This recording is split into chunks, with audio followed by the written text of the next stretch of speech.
Acabei de começar. Uma coisa que eu sempre fico um pouco curiosa, gente, por exemplo, quando eu vou abrir as nossas aulas, eu sempre dou uma olhadinha. Não por nada, mas eu sempre me acho diferente de um ano para o outro. Acho que eu tô ficando velha, cara. Eu abro, sempre parece, sei lá, meu olho meu olho tá diferente, meu nariz também, minha boca também. Enfim. Bom, a aula de hoje a gente vai falar, primeiro, sobre carreiras, né, sobre o jeito como as empresas funcionam, o jeito como vocês vão se colocar profissionalmente em alguma profissão. E na aula que vem, a gente vai falar mais especificamente sobre quem nós somos. E aí a gente vai falar um pouco, por exemplo, de figuras como Zeca Pagodinho, Adriano Imperador, e outras figuras aí mais ou menos polêmicas país afora como exemplo, tá? Então, a primeira coisa que é importante destacar é que uma empresa, ela tem aquelas 4 funções que a gente já discutiu: o planejamento, a organização, a direção e o controle, tá? Essas 4 funções são um mini curso de administração, por assim dizer, tá? Empresas e pessoas planejam, se organizam, se direcionam e se controlam para conseguir objetivos.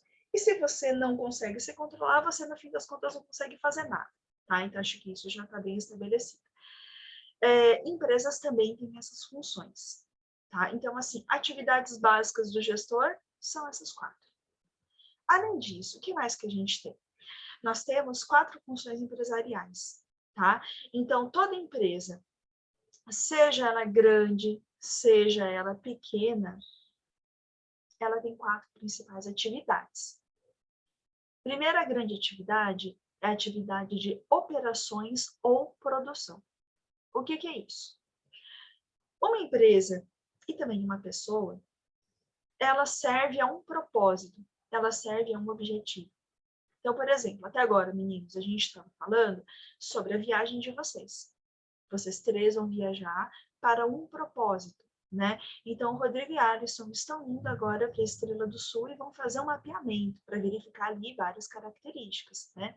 Então, caso eles fossem profissionais contratados pelo governo, essa é a área de operações, né? É a área que se responsabiliza por produzir algum resultado esperado, tá? Esse resultado tem que trazer dinheiro. Os meninos, eles não vão, por exemplo, vender rochas. Eles vão vender um serviço de mapeamento. Mas agora, se vocês fossem, por exemplo, padeiros e vocês vendessem pães, essa área não ia chamar operações, essa área ia chamar produção, tá? Então, operações é quando você está entregando o resultado de um serviço. E produção é quando você está entregando um resultado tátil, um resultado tangível que você pode pegar. Então, por exemplo, a Fiat. A Fiat, ela entrega um carro. Então, a Fiat tem um setor de produção.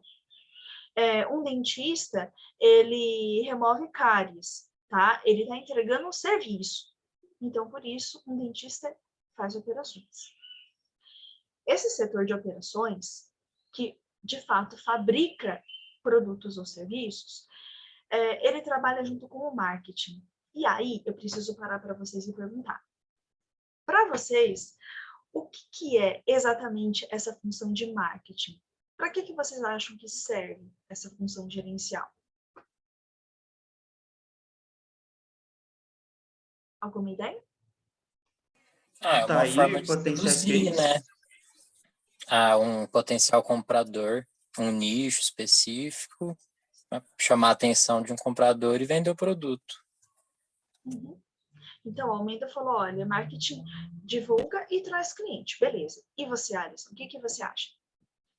Eu acho que também busca trazer novos clientes, resgatar antigos, só que também pode ser uma armadilha, né? Porque se um marketing sair errado, vai avacalhar a empresa, né? Se fizer uma propaganda, alguma coisa, né? E errar, vamos dizer assim, pode, eu acho que falir a empresa, né? Dependendo das circunstâncias, né? Sim, tem propagandas aí desastrosas. Depois a gente vai ter a chance de ver alguma delas, né? Agora, em termos práticos, marketing é tudo isso que vocês disseram? Tá? Vocês estão certos. Mas vamos explicar algumas diferenças. Isso que o Mendo falou e que o Alisson falou, são atividades do marketing, tá? Então, é mais ou menos assim. Vocês têm uma mãe. A função da mãe de vocês é cuidar de vocês, enquanto vocês são pequenos. Agora vocês são cavalos velhos, se viram, tá? Tadinha, eu chamei vocês de cavalo velho. Oh, meu Deus, desculpa, gente. Tadinha. Fica tranquilo. Enfim, tá? Desculpa. Bom, daí, como que a mãe de vocês cuidava de vocês? Olha, ela ensinou vocês, lógico, não só a mãe, todo o entorno familiar. Ensinou, por exemplo, a usar o banheiro, a escovar os dentes, a se alimentar, a pedir por favor, a agradecer, a se vestirem, a não serem grosseiros. Tem muitas coisas que os pais de vocês ensinaram, os pais os responsáveis de vocês, tá? Então, assim, função, mãe cuida. Como? Essa lista enorme de coisas, tá? Isso que vocês fizeram, que o Alisson falou, que o Minto falou, né? Trazer clientes, divulgar a empresa, é como se fosse as funções. Como que o marketing trabalha, tá? Então, o que o marketing faz? Gente, aí vocês vão ficar um pouco surpresos. A função básica do marketing é uma só. Ele quer, na verdade, descobrir o que nós temos na cabeça. Tá? Então, não por acaso, tem muita gente do marketing que é psicólogo, que é neurocientista, é uma área super científica, tá? Porque o pessoal quer identificar padrões de consumo, quer identificar qual é a sua necessidade profunda, o que vocês gostam. E com base nessa necessidade, eles criam produtos e serviços que vão fisgar o coração de vocês. É isso. Tá? Tudo isso que vocês descreveram também é marketing? Também é, tá? Mas a função básica é despertar desejo, tá? Vamos dar um exemplo bobo? Vamos. Bobo, mas funcional. Vocês três, quem de vocês tem bichinho de estimação? Tem. O que você tem, Lindo? Uma calopsita, cachorro, gato? São 2 cachorros e 2 gatos. 2 cachorrinhos bonitinhos, gente. E eles se dão super bem, imagino eu, né? Sim, sim. Eu digo isso porque eu tenho 10 gatos e 2 cachorros e eles se dão super bem entre si. Mas alguém além de Minha mim... namorada gosta um pouquinho mais. Ela também tá com uns 11, 12 gatos. Ela gosta bastante. Bicho, ela cria em confinamento os gatinhos ou ela cria solto? É metade, metade. Tem um pessoal que tem que ficar mais preso, mas são 6 que ficam soltos. Meu Deus, olha, palmas para ela. Eu tenho 10, eu arranco o cabelo. Os meus eu crio em confinamento.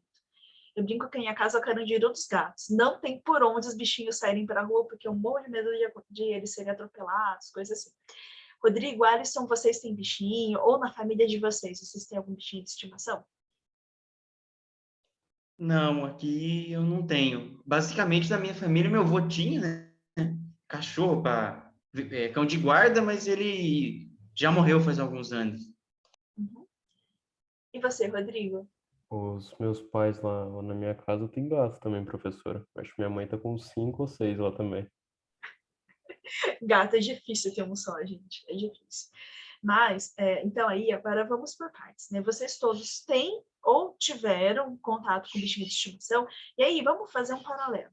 Como que era o bichinho de estimação antigamente? Tá?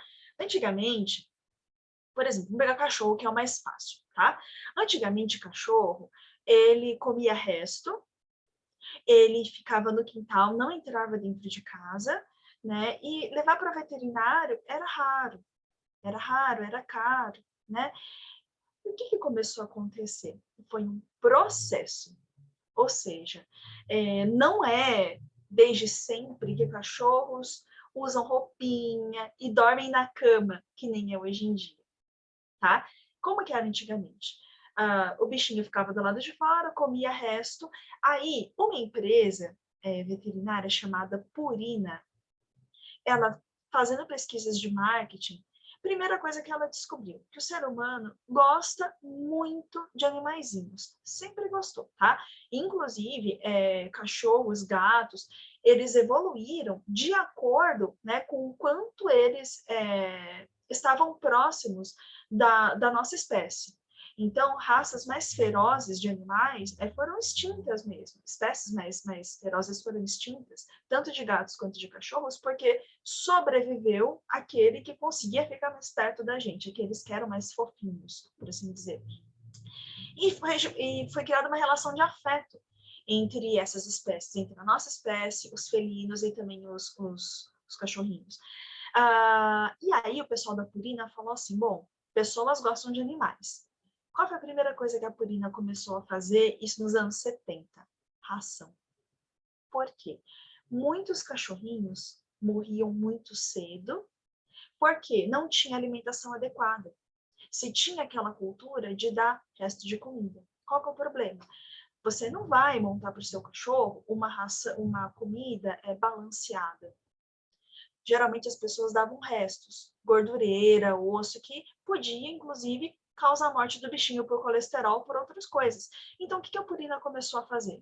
Propagandas mostrando que dar ração era um gesto de amor, tá? E as pessoas adoraram isso. As pessoas adoraram comprar ração, porque dando ração, elas se sentiam melhores donos. Elas se sentiam dando o melhor para o seu animal. E sem sombra de dúvida, tá? É melhor dar ração do que você dar resto, né? Resto porcaria, resto que devia ir para o lixo, e você causar algum dano no seu animal. Então, tudo começou com ração. Primeiro era caríssimo. Mas o que acontece? Com a popularização da ração, todo mundo começou a usar ração. Começou com cachorro, daí foi para gato, daí foi para calopsita, foi para coelho, e tem ração hoje em dia para todos os tipos de animais, tá? Na família de vocês lembram de alguma coisa assim? O pessoal que antigamente dava resto, e hoje em dia dá ração, e o bichinho dorme com os donos até?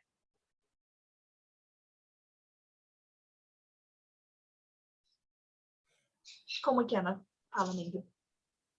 Sim, dá para perceber essa relação mesmo. É bem claro. Essa cultura, né? Sim, sim. O caso é que o ser humano sempre gostou de animais. Sempre. Mas não tinha tido nenhuma empresa que explorou essa necessidade. Então, começou com ração, né?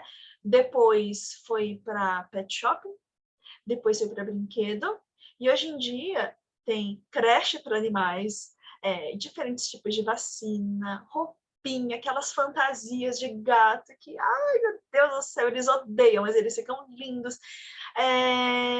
Todo um mercado enorme foi explorado, porque o marketing da Purina descobriu uma necessidade e explorou, tá? Basicamente isso. Quem mais faz isso? Toda empresa que vende brinquedo faz isso. Descobre uma necessidade de uma criança de divertimento e entretenimento e faz brinquedo. Vocês três, brincaram com o brinquedo do Ben 10, não brincaram?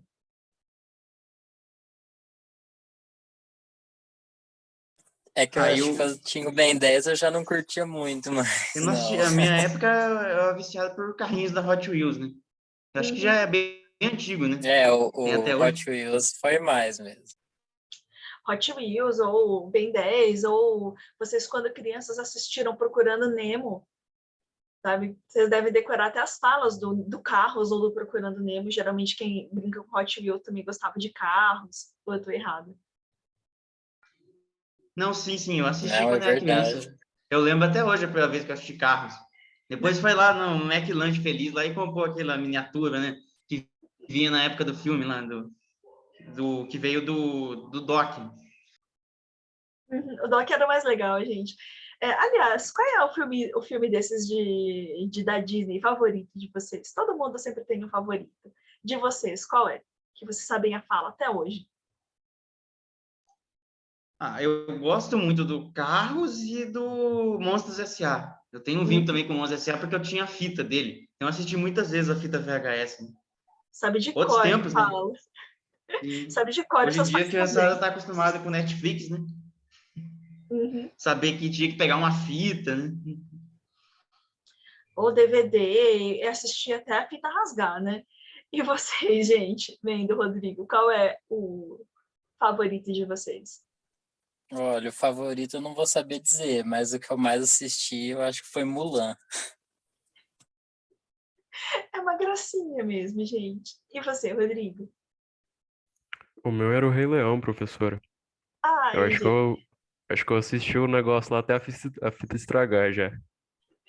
E eu tenho certeza que vocês sabem as falas. Sério mesmo, porque quando criança a gente vê tanto que a gente decora as falas.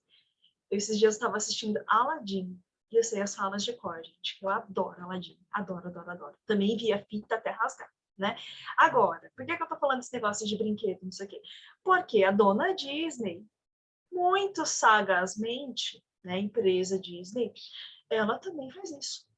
Ela explora diferentes espíritos do tempo e cria produtos para isso. Quer dar um exemplo? Ô, professora, Oi. desculpa te cortar. Não, pode falar. E é complicado essa questão do marketing para criança, né? Que é até meio crime, não é? Porque a criança vai querer tudo, né? Menda, por que você acha que a gente não tem mais TV Globinho, a gente não tem mais Dragon Ball, não tem mais nada passando na TV? Porque o marketing tinha Então, proibido. eu já tinha escutado essa história em algum lugar e lembrei agora. Exato.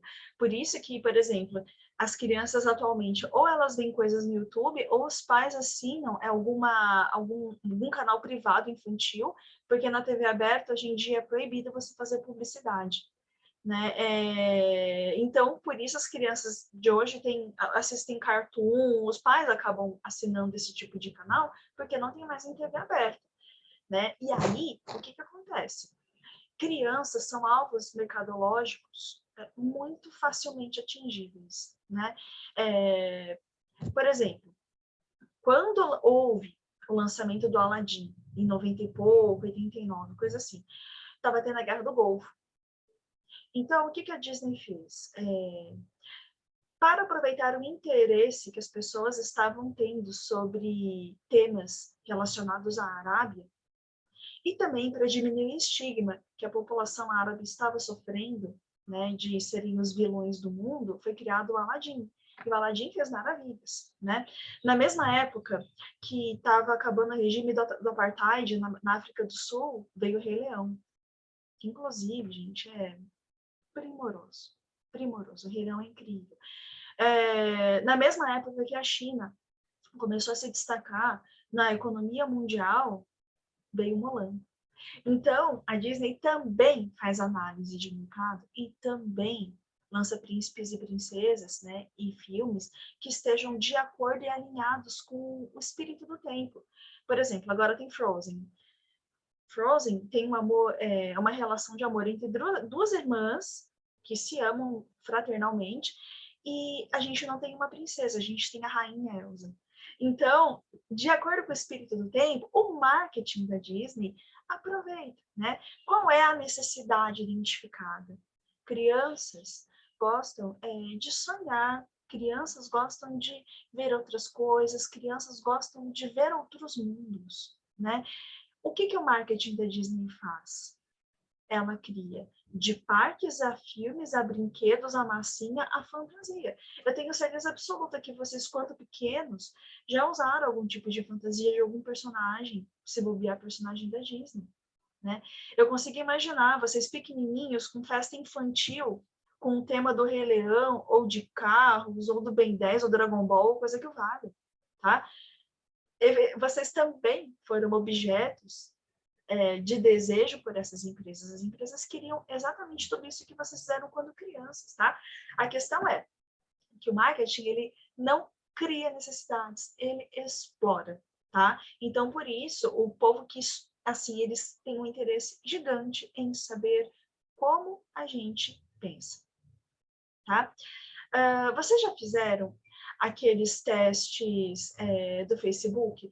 Como você seria se você fosse mulher, ou se você fosse uma moça, ou se você fosse um rapaz, ou qual cavaleiro do Zodíaco você seria, ou que personagem de Game of Thrones você seria? Vocês já chegaram a fazer esses testes?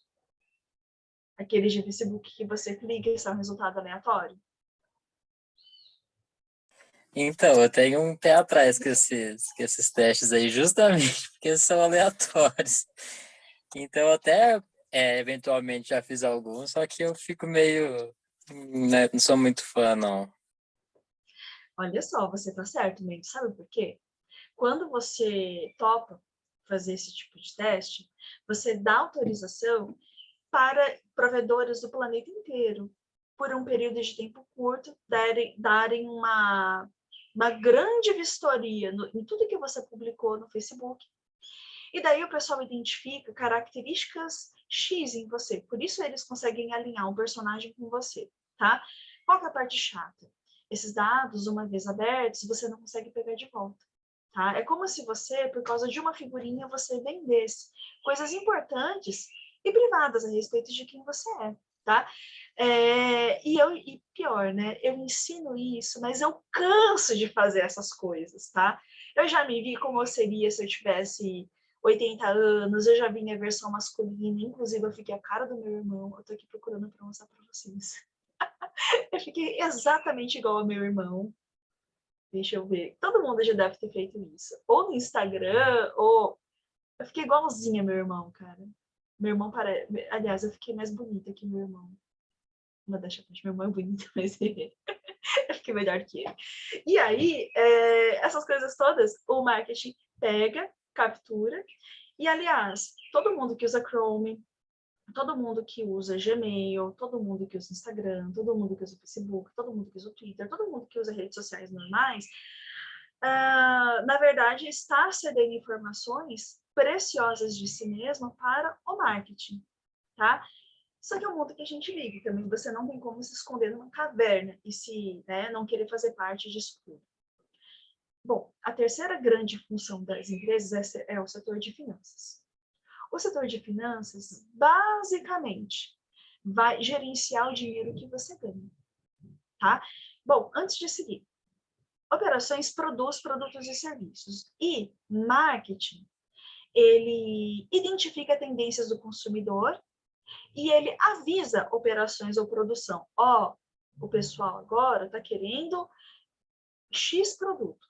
Então, por isso, quem traz dinheiro para a empresa mesmo, tá? É o setor de produção, operações ou marketing, tá?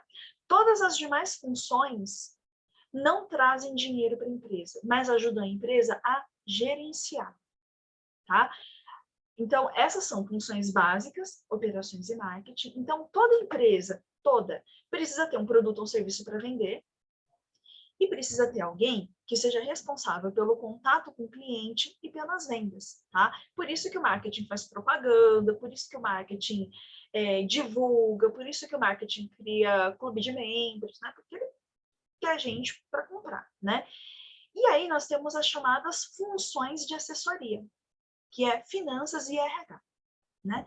Finanças é o setor que é responsável pela gestão do dinheiro, tá? O que é isso? Finanças vai pegar todo o dinheiro que operações e marketing vão conseguir e vai criar investimentos. Então, por exemplo, finanças que vai juntar dinheiro para aumentar a capacidade produtiva, que vai avisar que produto está vendendo mais, que produto está vendendo menos, que vai cortar o pessoal da produção. Quando o pessoal da produção quiser comprar uma máquina super cara, finanças pega e fala, melhor não comprar, melhor alugar ser mais barato, né? Então, o setor de finanças, eles têm que saber qual é a situação financeira da empresa e é responsabilidade financeira deles também garantir que a empresa faça todos os pagamentos certinho, tá? É por isso que quando existe problema de desvio em alguma empresa, geralmente todo o setor financeiro roda junto. Vocês já ouviram falar no caso do que aconteceu com o refrigerante Dolly? Deixa eu ver se eu acho um videozinho para mostrar para vocês. Vocês já ouviram falar lá do caso do cara da Dolly? Então, ó, vou contar para vocês muito rapidamente e vou dizer o que aconteceu com o pessoal da Dolly. O dono da Dolly decidiu sonegar imposto. Tá? Decidiu sonegar imposto relacionado ao INSS. INSS é aposentadoria. Então, quando as pessoas da Dolly começaram a se aposentar, os funcionários, eles iam ao INSS e descobriam que não tinha tido recolhimento. Então, as pessoas trabalharam lá na Dolly 15, 20 anos, e quando iam procurar se aposentar, não conseguiam, tá? Obviamente, isso é um crime grave, porque você ferra a vida da pessoa na aposentadoria. O dono da Dolly, ele decidiu fazer uma campanha de marketing para se defender. O que ele começou a falar?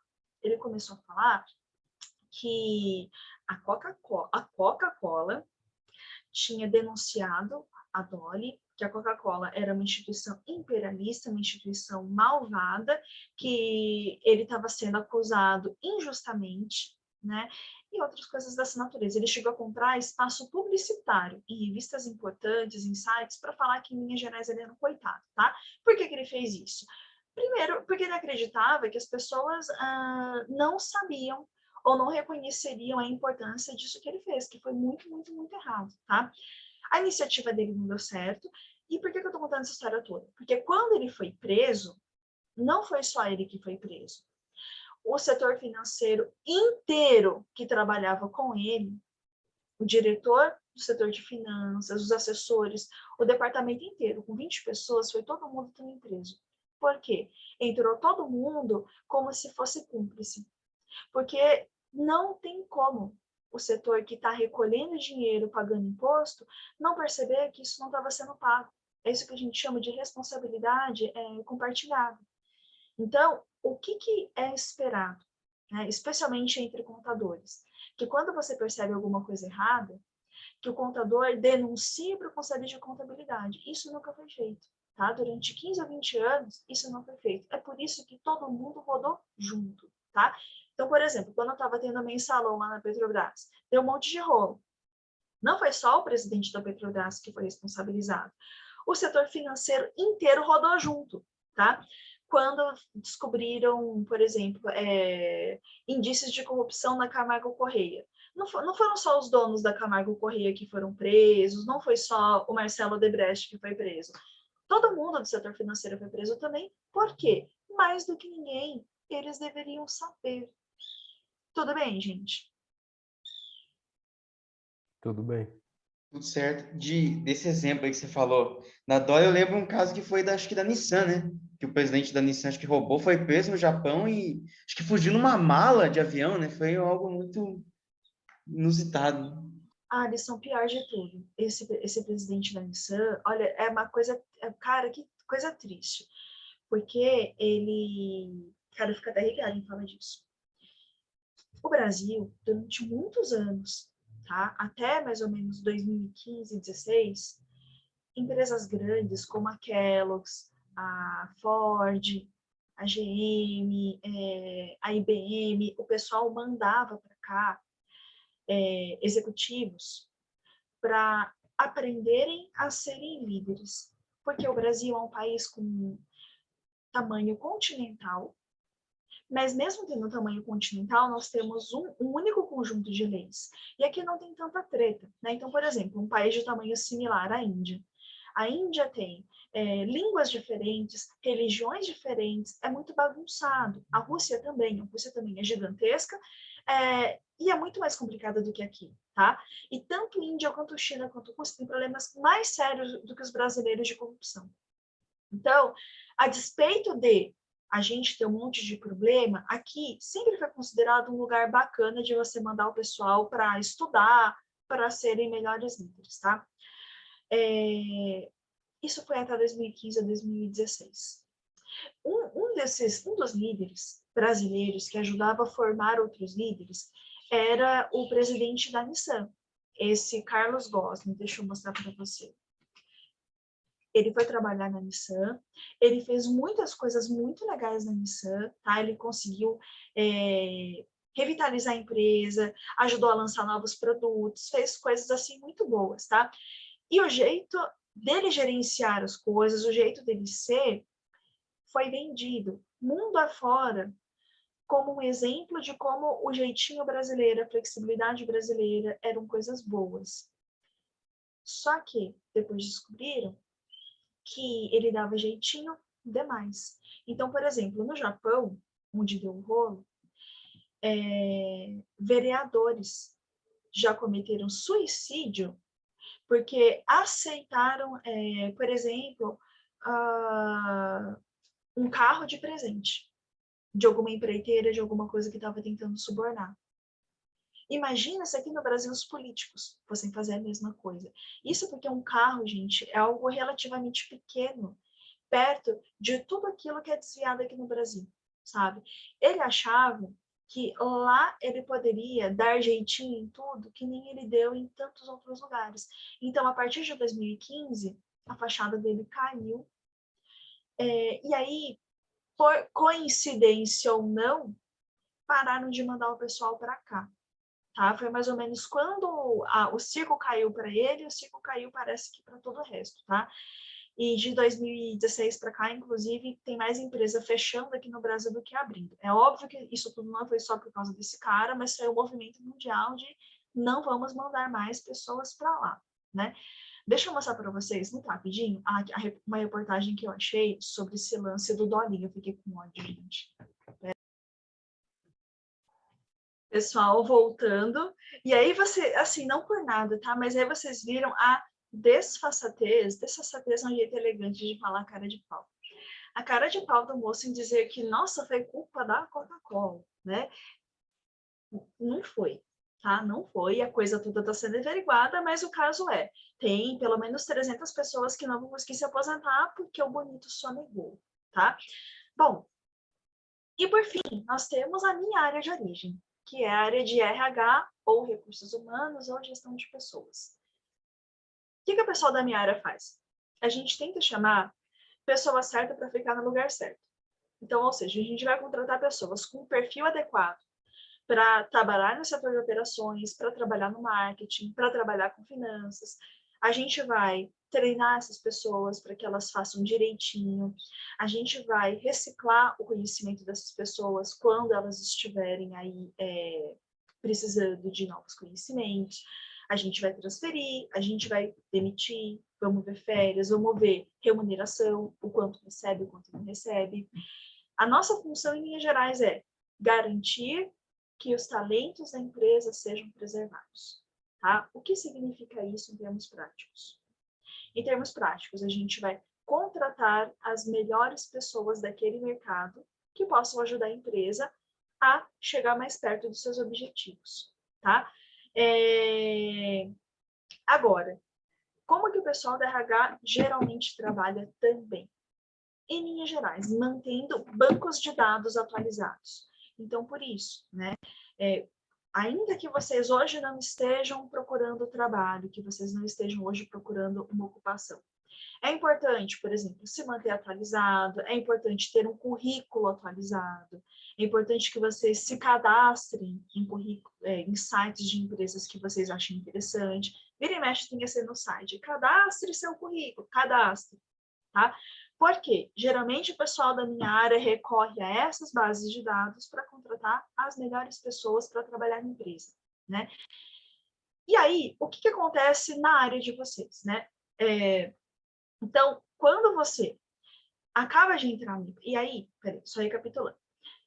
Essas 4 funções, né? Essas 4 atividades ou funções da empresa, elas se relacionam com aquelas 4 funções do administrador: o planejamento, a organização, a direção e o controle, tá?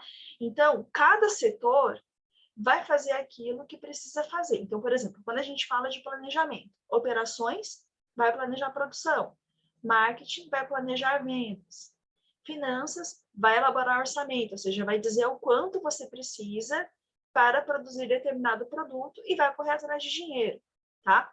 E o RH vai contratar e treinar pessoas, estabelecer metas para que todo mundo faça aquilo que é esperado, tá? Isso vai acontecer com a organização, com a direção e também com o controle, tá? Agora, em termos práticos, o que vai acontecer com vocês todos? Quando vocês entrarem na empresa de vocês, tá? Quando vocês começarem a trabalhar em uma determinada empresa, quando vocês começarem a executar as funções de vocês, dificilmente vocês vão começar com um cargo muito importante, com um cargo muito grande. Quando vocês forem começar a trabalhar, vocês vão começar provavelmente como estagiários, como recém-contratado, alguma coisa um pouco mais simples, tá?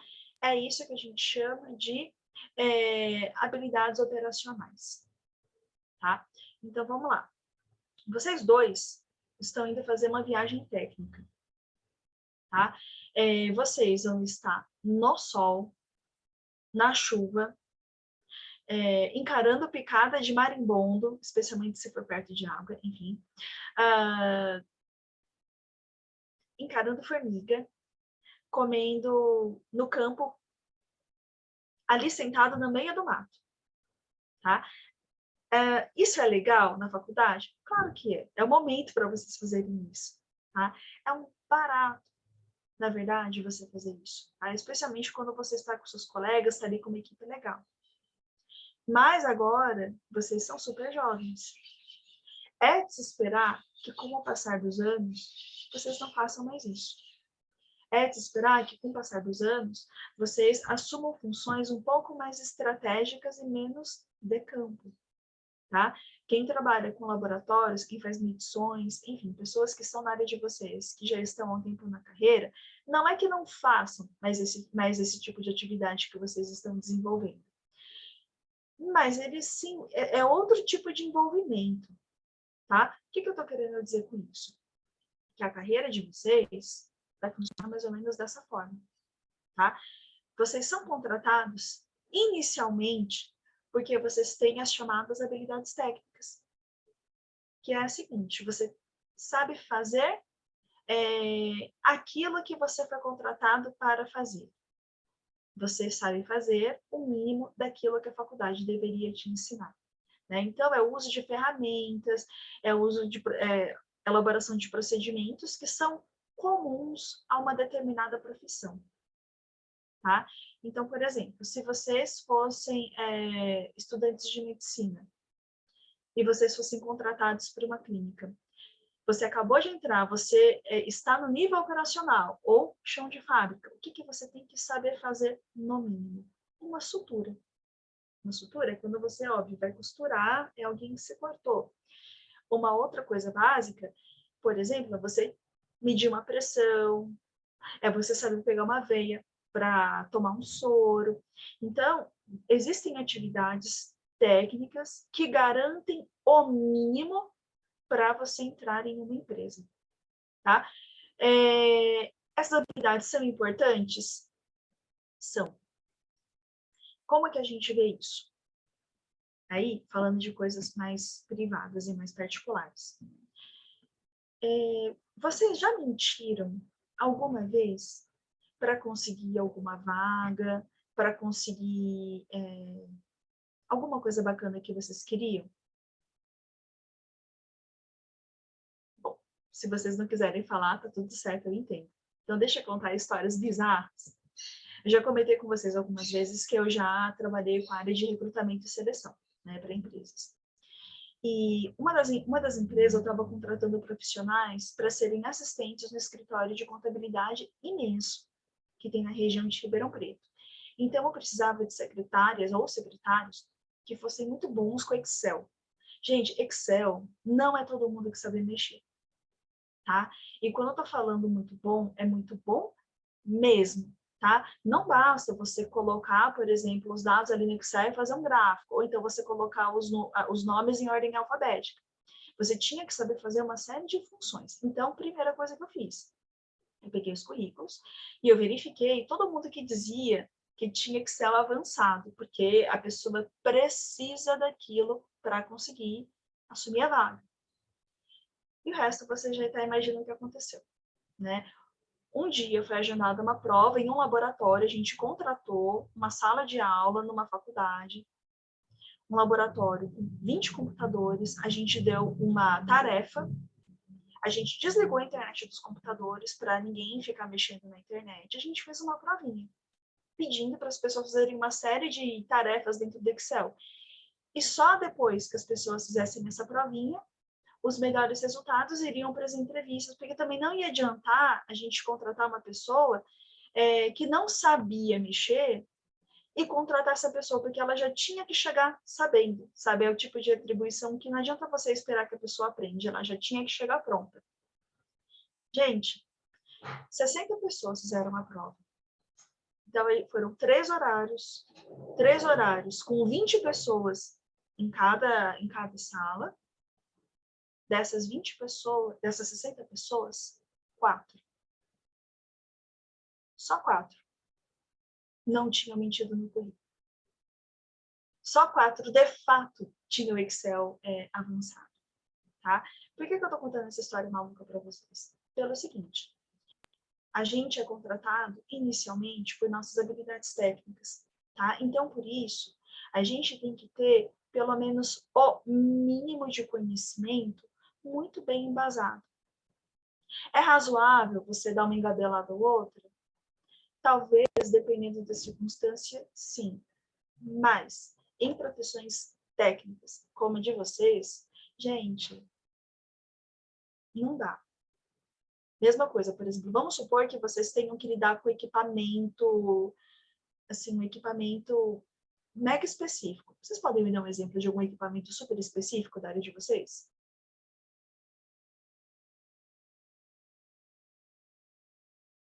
Sei lá, um espectrômetro da área de vocês? Equipamento eu não sei muito. A geologia recebeu recentemente uma impressora 3D. E aparentemente nem os professores sabem mexer direito. Então pode ser algo que estão aprendendo na marra, né? Então, tá aí. Vamos supor que vocês sejam chamados, por exemplo, para trabalhar numa empresa de investigação geológica. Estou chutando, tá? E vocês coloquem no currículo que vocês sabem mexer com impressora 3D, que vocês sabem lidar. Gente, vocês têm que saber, não adianta enrolar. Tá? Então, tem um conjunto de conhecimentos que vocês precisam ter e ter mesmo. Algumas coisas dá para você melhorar depois, até dá, tá? Mas tem coisas que você já tem que saber de saída, porque possivelmente você será questionado no processo seletivo. Então, a mesma coisa, então vocês dois fazendo, sei lá, um processo seletivo na Vale, e eles solicitam vocês fazerem uma maquete de 3 dimensões de um morro, numa impressora 3D. Se vocês não souberem lidar, ou menos não com básico, vocês vão ter dificuldades, tá? E daí, caso vocês sejam bons ou no Excel, ou com impressora 3D, ou com qualquer equipamento que for, né? Ou, no mínimo, vocês souberem fazer bem tudo aquilo que é pedido a vocês, vocês tendem a ser promovidos, tá? O que garante uma promoção? O que garante uma promoção é você saber lidar tecnicamente com as ferramentas, com as técnicas da área de vocês, isso e também vocês lidaram bem com gente. A pessoa que é promovida, ela geralmente se comunica bem entre si e os colegas e também tem uma interlocução, ou seja, um contato bom com seus superiores. Então, pessoas que têm essas características, elas geralmente são promovidas, tá? A pessoa promovida, ou seja, quando ela tem a chamada habilidade humana. Habilidade humana é quando você desenvolve sua capacidade de se fazer entender, de explicar para as pessoas, você faz esse intermédio entre gerência e funcionários, né? Então, para você ser promovido, não basta só ter habilidade técnica, você precisa ter também habilidades humanas. Você tem que saber se relacionar, se comunicar, porque se você não consegue, você se extromika, tá? Você passa a ter problemas muito sérios, né? Agora, uma coisa que acontece com alguma frequência.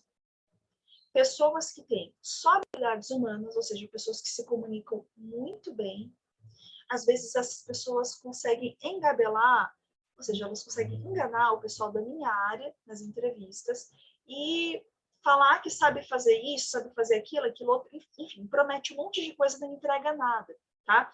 Essa pessoa ela acaba invariavelmente se queimando com o passar dos anos com as diferentes empresas que ela vai trabalhar.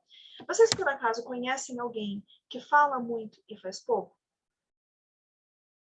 Que é muito papudo, que me diz na minha terra?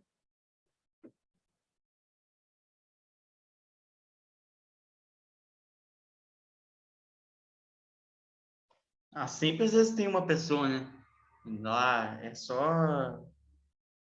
não é o ego, mas é só para mostrar mesmo, mas que colocar a mão na massa não coloca, né? Isso é. Pelo silêncio, eu vi que vocês ficaram comedidos aí para fazer comentários e tá tudo certo, tá? O que acontece? Pessoas com as habilidades humanas que enfim, existem pessoas que têm essas habilidades muito afloradas, ou seja, a pessoa realmente se comunica muito bem, ela é carismática, ela é talentosa, ela é tudo de bom, tá? Não raro, essas pessoas conseguem vagas, tá? Conseguem passar em processos seletivos, elas levam, muitas vezes, entrevistadores no bico, tá? Isso não é tão raro assim. O problema é que quando a pessoa fala muito e faz pouco, geralmente a carreira dela fica estagnada, tá? Por quê? Os colegas acabam percebendo que a pessoa não sabe fazer, que a pessoa enrola, que a pessoa não entrega, que, enfim, né? O típico pavão. Existem áreas que isso acontece mais, áreas que acontece menos. Na minha área é demais, na área de vocês é menos. Por quê? Se já de saída a pessoa não souber lidar com técnicas, ela está fora, né? Ela não se segura. Algumas áreas como a minha, a pessoa até se segura um pouco mais, mas também não dura muito não, tá? Então, assim, habilidades humanas, você é promovido por causa delas, mas só ter elas não adianta, tá? É muito difícil você ter alguém que consegue tudo só no bico, tá? E geralmente dá ruim quando isso acontece. E por fim, nós temos as chamadas habilidades conceituais. A habilidade conceitual é uma coisa que presidentes de empresa, presidentes de nação, governadores, enfim, pessoas de altos cargos geralmente têm, tá? O que é uma habilidade conceitual? É quando a pessoa ela consegue entender tudo aquilo que está acontecendo dentro da empresa. A pessoa ela já assim está subindo, ela entende como funciona a empresa, as pessoas, os processos, ela está entendendo direitinho como que funciona lá dentro e ela consegue também dar uma olhada no que acontece do lado de fora, tá? Então ela consegue gerenciar a empresa tanto internamente quanto externamente, tá? Ela consegue integrar para fazer com que a empresa como um todo melhore, tá? Então, vamos de exemplos bons e ruins? Vamos, tá? Então, vamos falar um pouquinho daquele brasileiro, o Gosling, tá? Aquele Carlos Gosling que agora há pouco, acho que foi o Alisson que comentou. O que ele fez na Nissan? E por que esse cara ficou tão famoso? Pelo seguinte, a Nissan é uma montadora japonesa e lá no Japão o pessoal tem uma política de contratação de pessoas que é a seguinte, é o que a gente chama de trabalho para a vida toda. Então, é a mesma coisa que dizer que você, Rodrigo e o Alisson, vocês recém-formados iriam trabalhar nessa empresa, iam devagarzinho subindo, né, por tempo de serviço, não necessariamente competência, e daí iriam aposentar nela. Qual é o problema?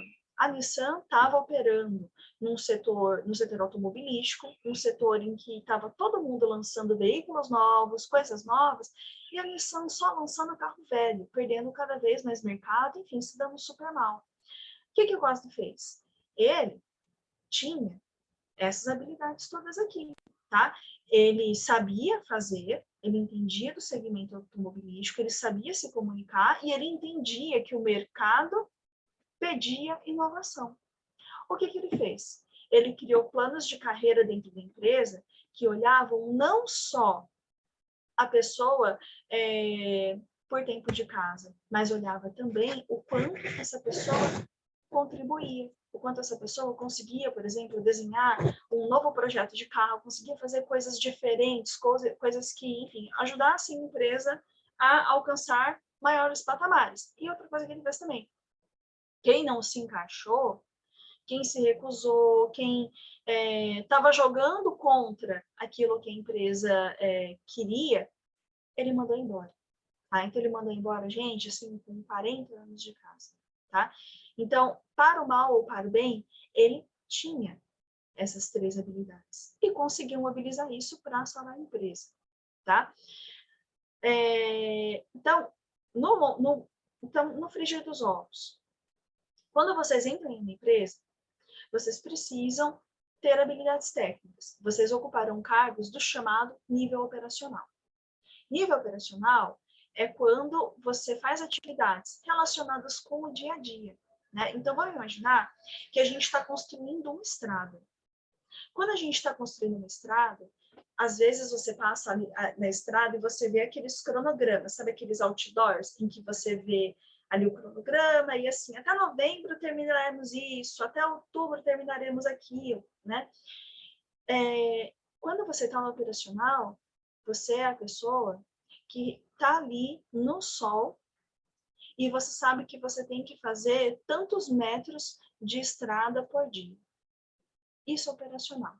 Se você ficar doente e você não puder trabalhar naquele dia, a empresa vai ter prejuízo? Até vai, mas é um dia, só um dia de atraso, tá? É algo de curtíssimo prazo. Quando você é promovido, aí você passa a ser, por exemplo, um engenheiro, tá? Aí você vai para o nível tático. O que é esse nível tático? Você passa a coordenar outras pessoas. E você sabe que um dia de trabalho perdido é sério, mas não significa nada dentro de um cronograma, de repente, de 120 dias. Tá? Então, a pessoa que está nesse nível tático, nível gerencial, a pessoa lida com decisões de médio prazo. Tá? Ou seja, de agora até daqui a mais ou menos um ano no máximo. Tá? De um ano, um ano e meio. Então, a responsabilidade dessa pessoa é maior, porque ela está olhando não só as pessoas, mas também o resultado dessas pessoas. Né? Então, deixa eu mostrar um outro exemplo para vocês. Vocês lembram de alguns anos atrás, de quando o Santander teve um escândalo, que o Santander mandou uma mensagem para todos os seus correntistas, dizendo que não era para... Como que era? Que não era para votar na Dilma, porque a ação ia despencar. Quando isso aconteceu, a pessoa que mandou essa notícia para todos foi demitida, e o chefe da pessoa foi demitida também. Por quê? Esse tipo de notícia não pode sair, não pode ser aí transmitida sem autorização de alguém superior. É a mesma coisa, por exemplo, que vocês, com menos de 18 anos, estarem dirigindo e a polícia parar vocês. Vocês vão ter problemas, mas os pais de vocês vão ser presos, tá? Porque eles são os responsáveis por vocês. Então, quando você está nessa função tática, você tem responsabilidade sobre o resultado do trabalho das pessoas. Então, se você percebe desvios de comportamento, é sua obrigação demitir. Tá? Se você não demite, se você não toma nenhuma medida, é como se você estivesse corroborando aquilo que está acontecendo. Tudo bem até aqui, gente? Tá tudo certo? Tá tendo algum problema? Tudo certo. Deixa eu procurar. Tranquilo? Deixa eu procurar aqui uma reportagem. Só uma coisa que veio na minha cabeça quando você tinha falado da Nissan, do Carlos Ghosn, veio que você falou de atrasado com o carro, me veio um exemplo na minha cabeça da Ford com a Export, né? Que no Brasil foi que criou meio que o segmento SUV e depois meio que se perdeu, né? Mesmo tendo criado o segmento, não soube reinventar a EcoSport, que resultou nisso, né? No final, a longo prazo, da Ford até parar de produzir carro no Brasil por, né, não ter demorado para seguir o mercado, né? Nossa, no caso, nesse caso da Ford, foi uma coisa triste, porque a Ford desbravou um segmento importante. Foi a Ford que começou com esses SUVs, isso há 20 anos atrás, mas por causa de problemas de poder internos, ela não conseguiu modernizar o veículo. E é triste, né? É que nem a Nokia. A Nokia lançou os melhores celulares que a gente lembra e ela não pegou a onda. Quando vieram os smartphones, ela perdeu. E eu posso dar um exemplo para vocês, assim, gente, eu fico até arrepiada.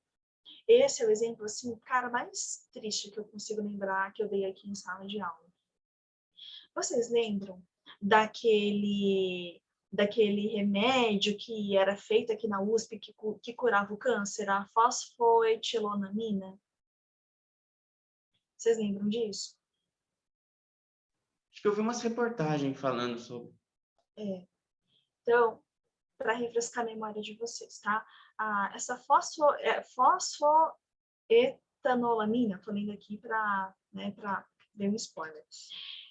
É um composto químico que, em placas de laboratórios, elimina alguns tipos de câncer, tá? Em placas de laboratório, ponto, não pessoas. Aqui em São Carlos, a gente tem a Faculdade de Química da USP. E tinha um técnico de laboratório, olha, pelo amor de Deus, eu não estou querendo fazer pouco da profissão da pessoa, não é isso. Mas um técnico de laboratório teve acesso a alguns estudos e ele cismou que ele ia começar a fazer essas pílulas para ajudar a população com câncer. Bom, ele fez isso durante mais de 20 anos. Todo mundo do laboratório sabia, todo mundo, tá? Ninguém fez nada, deixaram ele fazendo. Por que isso é ruim? É ruim por um motivo. Eu estou agora em Ribeirão Preto e existem inúmeras denúncias de pessoas, de familiares, aliás, de pessoas que deixaram de fazer quimioterapia, radioterapia, que abandonaram tratamentos convencionais para tomar essa pílula, que em termos práticos, em pessoas, não funcionava. Funcionava in vitro, mas não funcionava na vida real. E mesmo in vitro, funcionava com alguns tipos de câncer. E, gente, você tem ciência de 3 mil tipos, mais de 3 mil tipos de câncer hoje em dia, tá? Porque tem todo tipo de doença, né? Enfim, quando isso tudo começou a acontecer, né, que passou numa reportagem falando dessa pílula e tal, veio gente do país inteiro, aqui na USP de São Carlos, pedir esse medicamento. Mas a USP, ela é uma universidade, ela não é uma indústria farmacêutica. E a USP, depois de 20 anos, 20, que sabia que esse cara estava fazendo isso, decidiu proibir. Só que daí o céu caiu, né? Ficou como se a USP fosse um lugar horrível, como se estivesse negando o tratamento para as pessoas. E aí a justiça obrigou a USP, por decisão judicial, a continuar fornecendo essa fosfoetanolamina para um número X de pessoas que tinham se cadastrado, até que essas pessoas morressem, tá? E assim está sendo feito até hoje.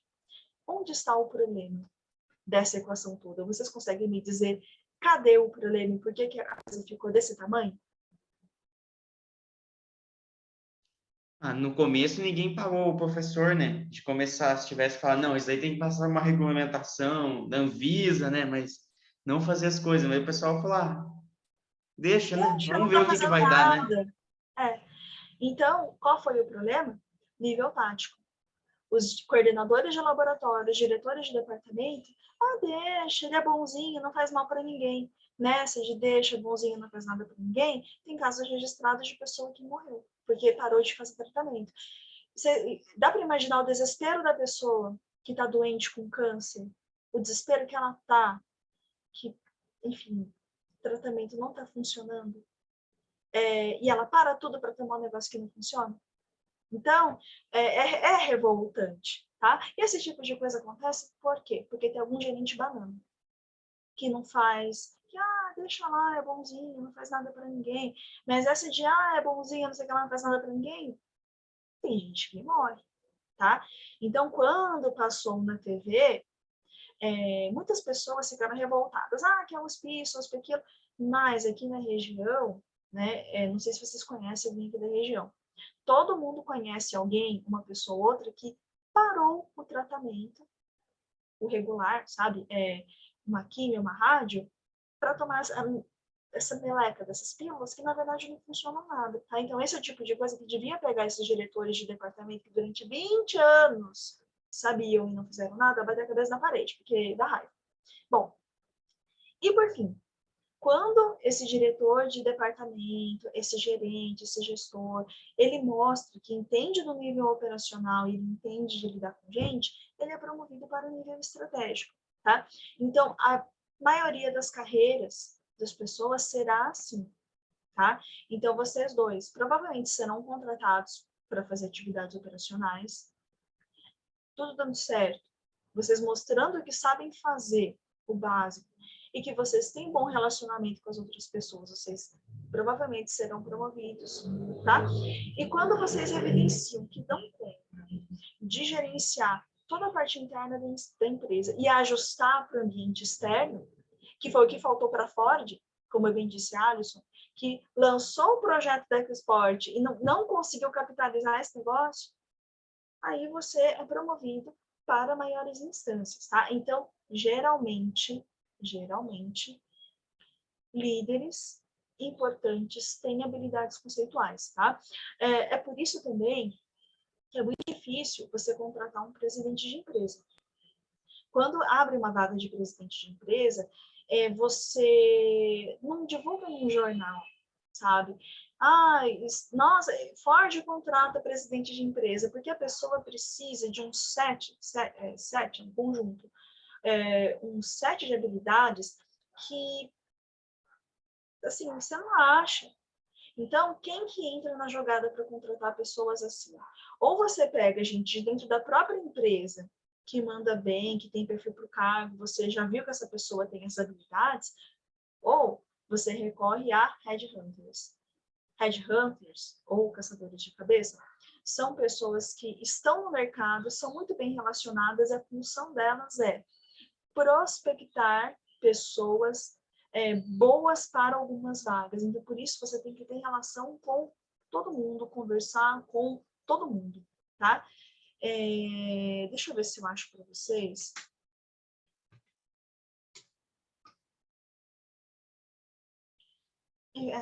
Porcaria, só tem... Infelizmente, só tem reportagens mais grandinhas, tá? Mas tem um cara que eu sugiro que vocês deem uma olhadinha. Tem um cara que se chama Robert Wong. Se eu não me engano, ele é o headhunter mais conhecido do país, tá? E ele dá umas dicas muito boas de carreira, tá? Deixa eu mostrar para vocês um pouco da carinha dele, os vídeos que ele apresenta. Ele é dono de uma das empresas de busca de talentos mais conhecidas do país. Ele já arrumou presidente para tudo que é empresa importante aí. E ele fala coisas muito bacanas e muito importantes sobre carreira, tá? Então, super vale a pena dar uma olhada naquilo que ele está falando. Nessa palestrinha aqui, um profissional de sucesso que ele deu para o Conselho de Administração é bem interessante, tá? Bom, tudo bem até aqui, gente? Tudo bem. Tudo certo. Vocês gostariam de dar uma olhadinha em alguma coisa curtinha que ele tem a dizer? Sim? Deixa eu ver se eu acho alguma coisa menor, porque as entrevistas dele são sempre gigantescas. Peraí, deixa eu ver. Tá. Eu achei uma entrevista aqui que ela é relativamente sucinta, tá? Mas ele está falando basicamente sobre... Peraí, não, essa aqui é mais chatinha.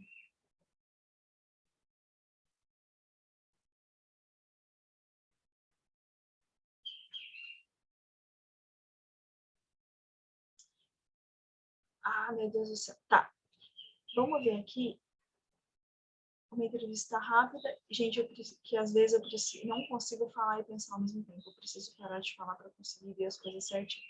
Ó, vou pausar aqui a gravação e vou ligar aqui o vídeo. Pessoal, voltando, e daí falando um pouco dessa entrevista relativamente curtinha, tá?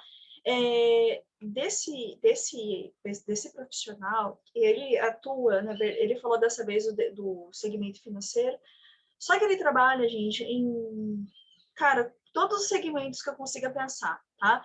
Foi ele que localizou os últimos gestores, por exemplo, da Vale do Rio Doce, que ajudou o comitê da Petrobras a conseguir encontrar o presidente operacional depois de todo o rolo que teve, já trabalhou com a TIM, já trabalhou no setor, enfim, quase todos, né? Então, eu sugiro que vocês deem uma olhadinha em algumas palestras, uma coisa ou outra que ele fala, porque ele é um pouco mais específico e menos genérico, tá?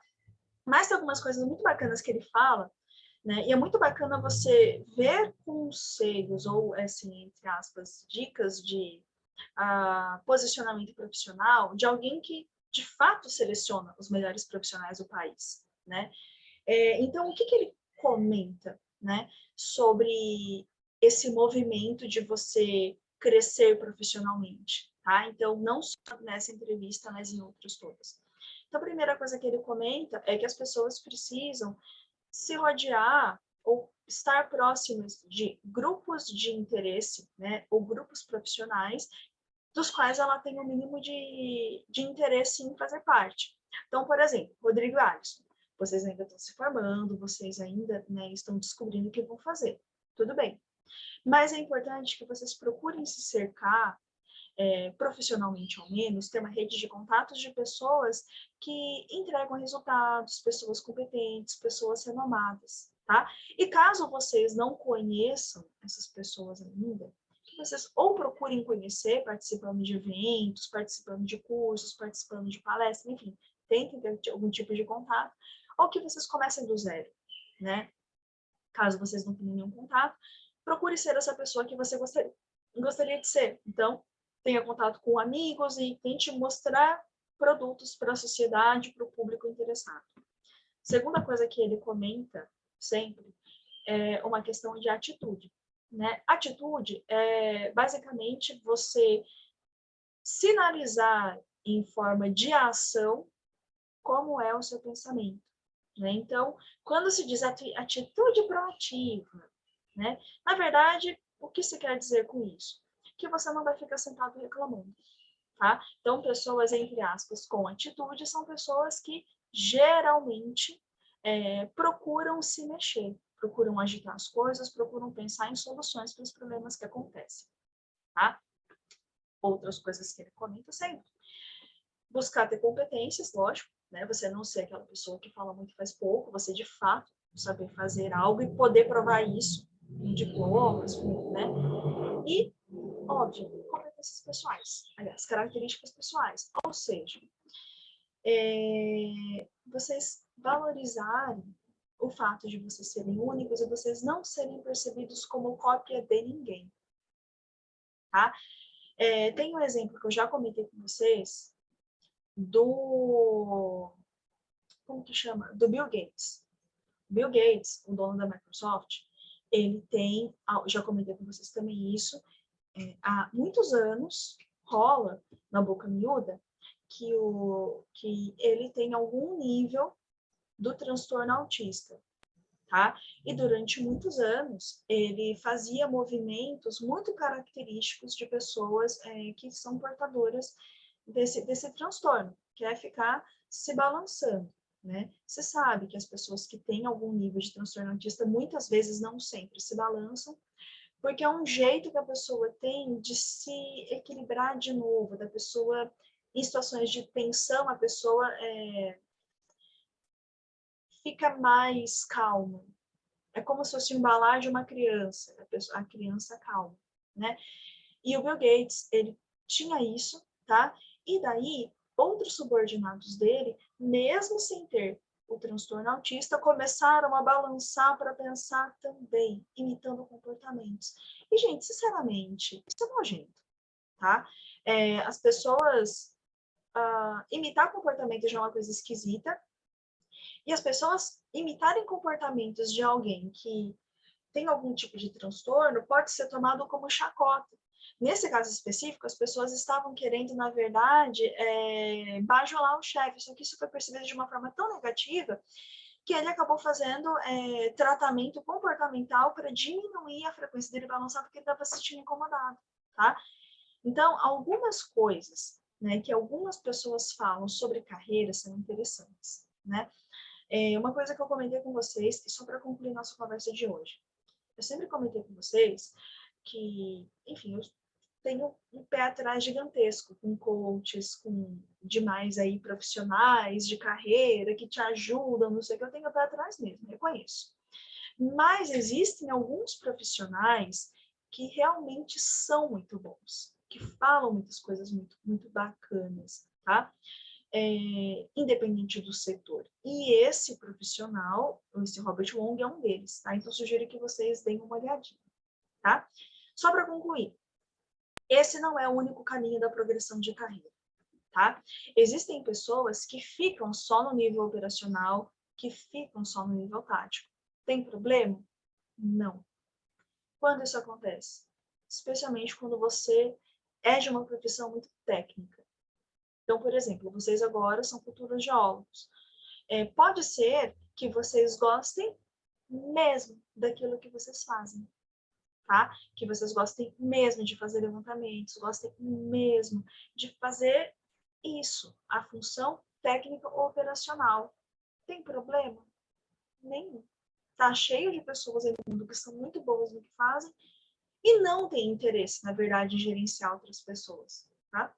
Não tem problema nenhum com isso, tá? Só comentei com vocês o tipo de carreira que geralmente acontece, que é para cima, mas pode acontecer de você crescer horizontalmente, ou seja, você ir progredindo dentro do mesmo nível. Tudo bem, meninos? Tudo certo? Uhum. Bom, Tudo certo. meninos, então é isso, né? Caso vocês tenham dúvidas, problemas, reclamações, qualquer coisa, vocês me falam. E vejam lá a planilha, vê se tem algum problema, se tiver, vocês me avisam, tá? Porque eu já vou para corrigir, tá bom? Certinho. Então, beleza. Meninos, ó, muito beijo para vocês, eu vejo vocês na semana que vem. Se cuidem, tá? Obrigado, professora. Tchau, tchau. Beijo, gente. Tchau, tchau, viu?